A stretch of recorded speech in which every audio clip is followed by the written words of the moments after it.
Halo semuanya. Pada pertemuan kali ini, kita akan membahas tentang manajemen sumber daya manusia. Jadi apa itu manajemen sumber daya manusia?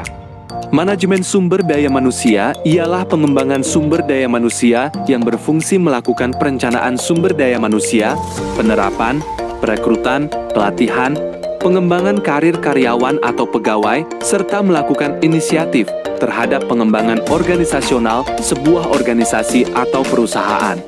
Kemudian apa tujuannya? Tujuan dari manajemen sumber daya manusia terbagi dua, yaitu secara umum dan secara khusus. Secara umum, manajemen sumber daya manusia bertujuan untuk mengoptimalkan kegunaan atau produktivitas semua pekerja dalam sebuah organisasi.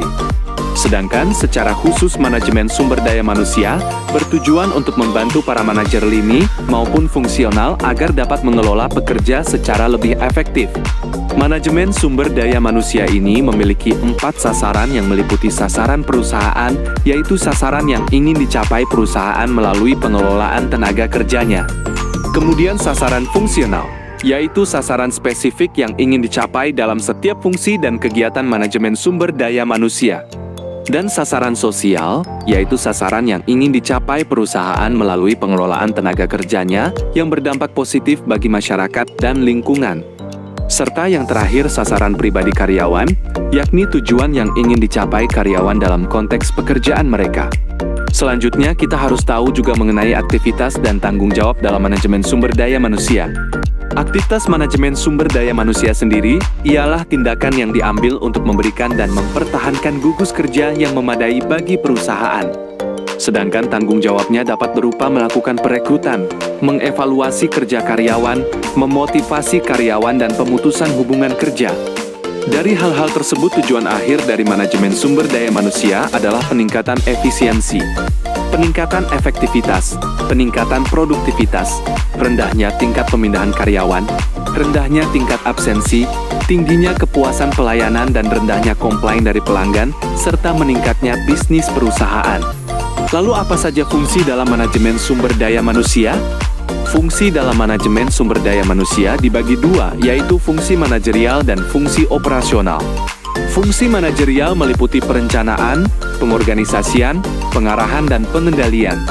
Sedangkan fungsi operasionalnya meliputi pengadaan tenaga kerja, pengintegrasian, pengembangan, pemeliharaan, kompetensi dan pemutusan tenaga kerja. Selanjutnya, apa peranan strategis dari manajemen sumber daya manusia ini?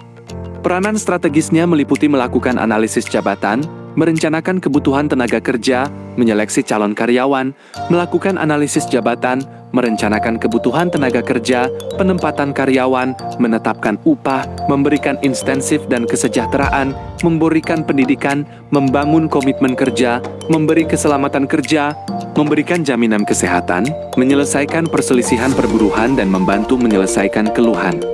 Selanjutnya, apa saja pendekatan dalam manajemen sumber daya manusia? Jadi pendekatan dalam manajemen sumber daya manusia dibagi 4, yaitu pendekatan strategis, pendekatan sumber daya manusia, pendekatan sistem, dan pendekatan proaktif. Kemudian, kita juga harus tahu nih mengenai prinsip-prinsip dalam manajemen sumber daya manusia.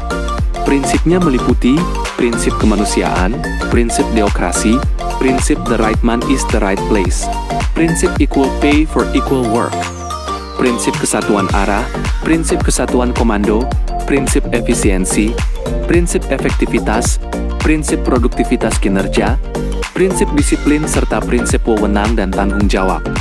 Dalam manajemen sumber daya manusia, biasanya juga terdapat beberapa permasalahan yang sering muncul, yaitu masalah eksternal atau masalah yang muncul dari pihak eksternal. Kemudian ada masalah keragaman budaya dan sikap. Keragaman budaya dan sikap ini dapat merupakan isu kompleks yang dapat menimbulkan tantangan dan peluang bagi organisasi.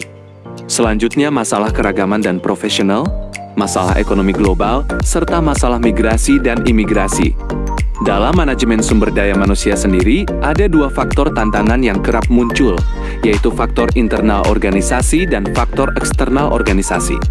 Faktor internal dapat berupa angkatan kerja, legal consideration, konsumen, ekonomi, keadaan politik pemerintah, dan sebagainya.